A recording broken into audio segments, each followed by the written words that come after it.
Pupunta ka ba?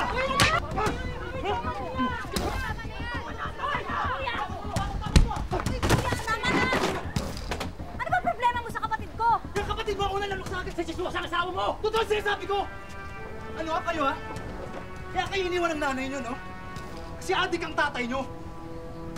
Ngayong masa uunlad pa yung buhay nyo. Kasi mamamatay kayong dilat ang mga mata nyo.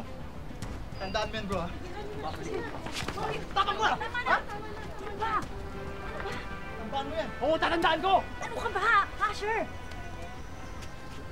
Huwag ka magpapa-apekto doon. Hindi totoo yung sinasabi nun. Hindi adik si Papa. Mahal tayo ni Papa. At si Mama, babalik yun. Mabubuo uli yung pamilya natin. Hindi naniwala si Faye sa mga chismis sa kanilang lugar tungkol sa kanyang ama. Malimit din niya itong ipinagtatanggol sa kanilang mga kapitbahay. Hanggang sa...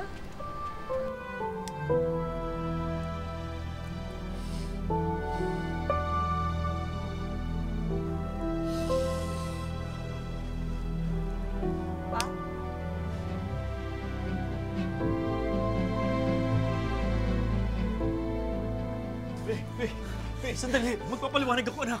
Ano pa ipapaliwanag mo pa? Kitang-kita ko. Pinagtatanggol pa naman kita sa mga tao. Pero totoo pala yung sinasabi nila. Nag-a-addict ka.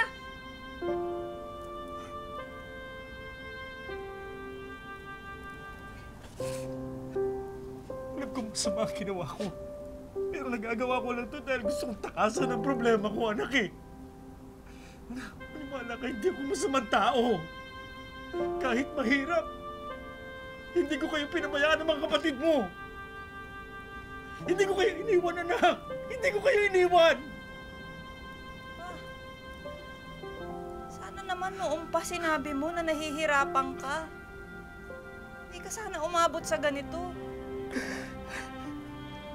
Pa, mahal na mahal ka namin at hindi ka namin pababayaan.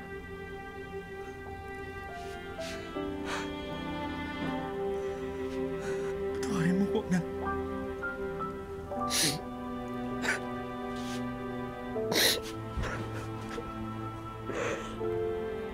Susubukan ko magbago, anak. Para sa'yo at para sa mga kapatid mo.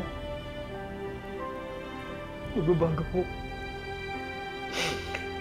Dahil sa pagmamahal at suporta ni Faye, nagbago naman ang kanyang ama at hindi na ito muling gumamit ng droga. Itlog na naman. Oh. Pa, Oh, kumain ka muna po. it's your favorite. Naku, huwag na. Mamamasada na ako. Kailangan kong bunuin yung pang-project ng dalawang to, ha? Naku pa, huwag na po kayo mag-abala. Next week pa naman po yung pasahan nun. Saka malay mo, makagawa ko ng paraan, di ba? Itoy, makinig ka sa anak mo. Huwag mong pabayaan ang kalusugan mo. Ay, malakas pa ako sa kabayo. Ikaw talaga. At Faye, alam mo, high school ka pa lang. Tinutulungan mo na ako sa pag-aaral ng mga kapatid mo. At dahil doon, nagpapasalamat ako. Pero hindi mo sila responsibilidad. Akin yun. Kaya kung ako sa'yo, itago mo lang yung pera mo, ha? Ay, ang hirap talagang maging mahirap, no? Eh kung mag-artista na lang kaya ako, di ba? Ano ba? Uy, di ba? Oh, artista? Anong talent mo, ate? Parang wala naman. Hoy!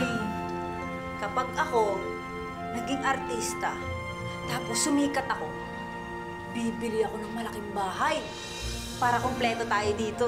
Diba? Alam mo, anak, nagka-agad tayo. Yan. Diyan eh, susuportahan kita.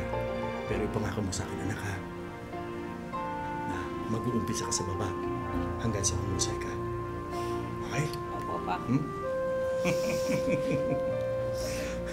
At dahil dyan, ako'y mamamasada muna, ha? Ingat Kumain pa. ka na dyan, ha? Sige. Ayaw mo na itlog pa. Ingat ka, Alam mo, Itoy, ha? Ingat pa! Tatay mo?